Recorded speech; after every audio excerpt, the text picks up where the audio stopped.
consultative process involving... Usually, Minister for Finance presents the budget, but before the vetting process is complete, the President is mandated to choose who presents the budget.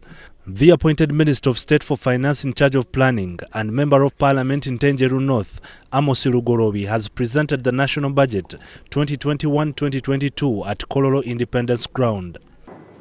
Economic growth for this financial year is projected at 3.3%, rising from 3% last financial year. In the budget, Uganda's economy size has grown from 108.5 trillion in 2016-2017 to 148.3 trillion. Human capital development has bagged the biggest share of the national budget with 7.7 trillion, followed by security with 6.9 trillion shillings. 560 billion has been provided for the procurement of vaccines. The National Medical Stores budget has been increased from 420.3 to 600.3 billion. 124.9 billion has been provided for rural water and 523.4 billion for urban water to improve sanitation. 134.9 billion has been allocated to enhance digitization of the economy. 1.67 trillion to support agro-industrialization initiatives.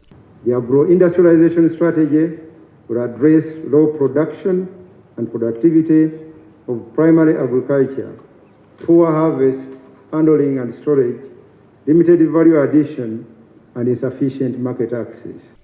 1.1 trillion for the development of energy infrastructure and services. 5.1 trillion for integrated transport infrastructure and related services. 358.5 billion for innovation and technological development.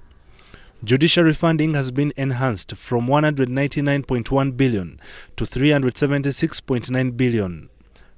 The proportion of cases that are over 2 years old have reduced from 24% in 2017 to 17.5% in 2021. To widen domestic local revenue collection, a 12% tax on airtime shall be introduced. Value-added services and internet data, excluding data for provision of medical services and the provision of education services. An export levy of 7% on the value of fish meal exports, 5% and 10% on processed and unprocessed gold and other minerals respectively. And number 6, close all bonded warehouses for imported sugar for re-export to avoid undeclaration and misclassification. These administrative measures will generate about 800 billion shillings in revenue collections. Uganda's debt burden stands at 63 trillion shillings, and one of the key components to sustain this is to prioritize borrowing. Equivalent to 49.8% of GDP. Uganda will not default on repayment of its debt. All contractual debt obligations will be fully honored. The budget has been read under the theme Industrialization for Inclusive Growth, Employment and Wealth Creation.